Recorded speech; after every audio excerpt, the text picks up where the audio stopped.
লাল আলো শুধু শরীর দেখায়, কষ্ট দেখায় না।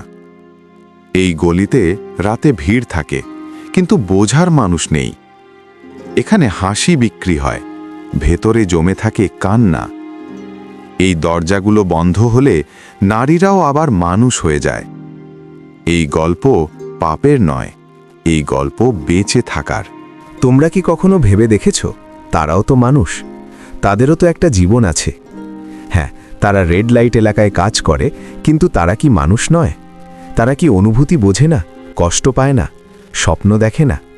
নিজের পেট চালানোর জন্য, নিজের অস্তিত্ব টিকিয়ে রাখার জন্য তারা এই জায়গায় কাজ করতে বাধ্য হয়েছে। এটা কি তাদের অপরাধ? আমরা তাদের দেখি ঘৃণার চোখে, সমাজের ঘৃণনীয় পাত্র বলে সহজেই একটা তকমা লাগিয়ে দিই। কিন্তু একটু থেমে ভাবি কি, তারা কেন এই পথে এলো? অভাব, পরিস্থিতি, প্রতারণা, সমাজের ব্যর্থতা, এই সব কিছুই কি তাদের এখানে ঠেলে দেয়নি? নিজের জীবন বাঁচানোর জন্য লড়াই করাটাই কি এত বড় অপরাধ? সবচেয়ে বড় দ্বিচারিতা এখানেই। দিনের আলোয় আমরা তাদের এড়িয়ে চলি, খারাপ চোখে দেখি, অসম্মান করি। কিন্তু রাত নামলেই ঠিক সেই মানুষগুলোকেই আমরা আমাদের বিছানায় ডেকে আনতে চাই। রাতে তারা আমাদের প্রয়োজন, আর দিন হলে তারা আমাদের ঘৃণার কারণ।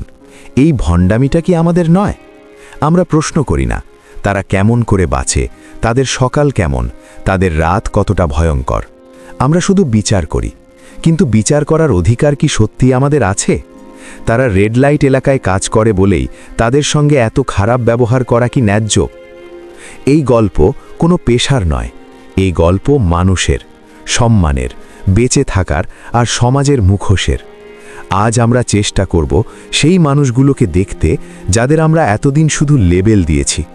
আজ আমরা শুনব রেড লাইট এলাকার নারীদের জীবন কাহিনী, ঘৃণার বাইরে, রায়ের বাইরে, মানুষ হিসেবে।